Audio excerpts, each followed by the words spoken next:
Is Ramakrishna. I am a physiotherapy student. My question is, what is the need of Allah to create Adam and Eve and this total universe? What he will get from this? And my second question is, everything is created by someone. So even God must have been created by someone. What is the meaning of Allah? Brothers asked three questions. The first question, why did God create Adam and Eve and what was his reason to create all this world and humankind? Allah subhanahu wa ta'ala created Adam and Eve, may peace be upon them both, so that the humankind could come.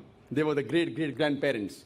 Allah says in Surah Hujurat, chapter number 49, verse number 13, Ya ayyuhan nasu inna khalaqnakum min zakrin wa unsa wa ja'alnakum shu'uban wa qaba'ila lita'arafu. Inna akramakum indallahi atqakum. Inna Allah alimun khabir. O humankind, we have created you from a single pair of male and female and have divided you into nations and tribes so that you may recognize each other, not that you may despise each other. And the most honored in the sight of Almighty God is the person who has taqwa. The criteria to judge any human being, it is not wealth, it's not color, it's not caste, it's not creed, it is taqwa, it is God consciousness, it is righteousness, it is piety. So Adam and Eve, peace be upon them both, they were our great-great-grandparents, of yours also and of mine also, all humankind. Therefore, I call you a brother. We are brothers in humanity. Allah says, Ya you are nas, O humankind. And Allah says in Surah Isra, chapter number 17, verse number 70, وَلَقَدْ كَرَّمْنَا بَنِي آدَمَ. Almighty God has honored all the children of Adam. Whether they are born in India, USA, UK, born in a Hindu family, or a Muslim family, or a Christian family, Allah says He has honored all the Bani Adam. If you are a human being, Allah has honored you. Whether your name is Zakir, Abdullah, Ramu, Shankar, if you are born as a human being, Allah has honored you. Now coming to the question, why has Almighty God created the human beings? Allah has created the human beings because Allah says this is one of His best creation. All the other creations of Allah subhanahu wa ta'ala, they obey Him. We have the angels. Whatever Almighty God says, the angels obey Him directly. They have no free will. The human being is the creation of Allah subhanahu wa ta'ala, which has a free will. We can either obey Him or disobey Him. So Allah has created such a creation. We are one of His best creation and the best of forms. But we have a choice of either obeying God or disobeying God. If we obey God, we will go to Jannah, we'll go to Swarg, we'll go to heaven. If we disobey Him, we'll go to hell, we'll go to Nark. So this is a test for the hereafter. Allah says in Surah Mulk, chapter number 67, verse number 2, Allazi khalaqal mauta wal hayata. It is Allah who has created death and life to test which of you is good in deeds. So this life is a test for the hereafter.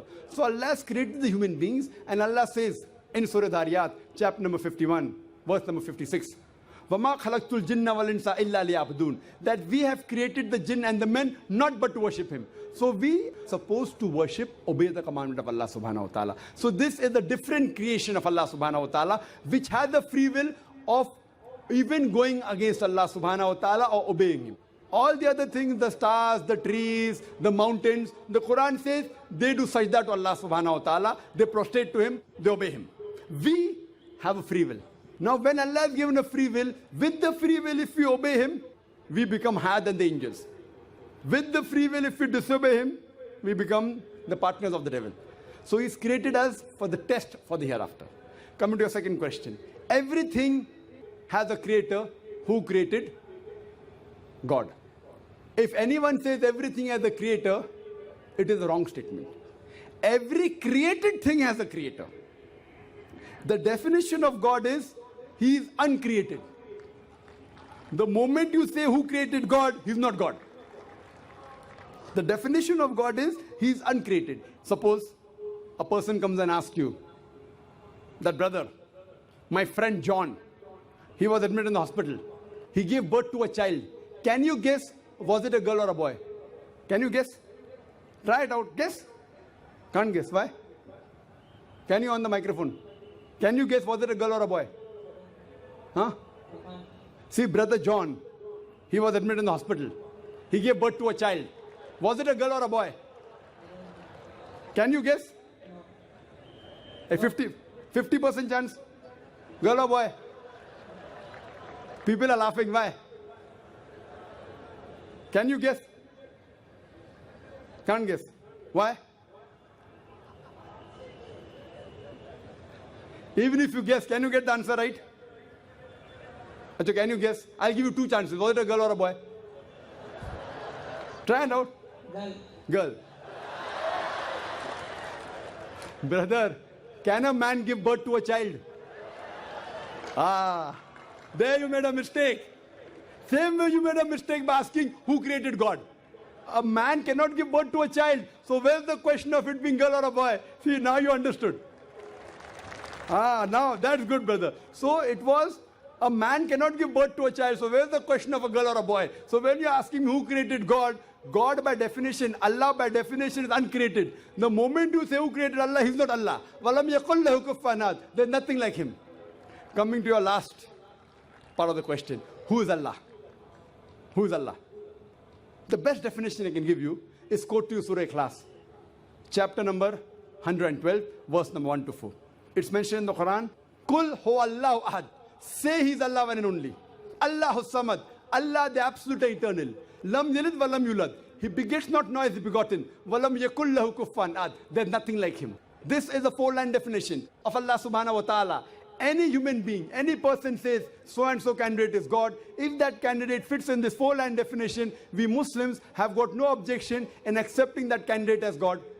Four-line definition. This is the litmus test for theology, for the study of God. First is, Qul hu Allahu ahad. Say He's Allah one and only.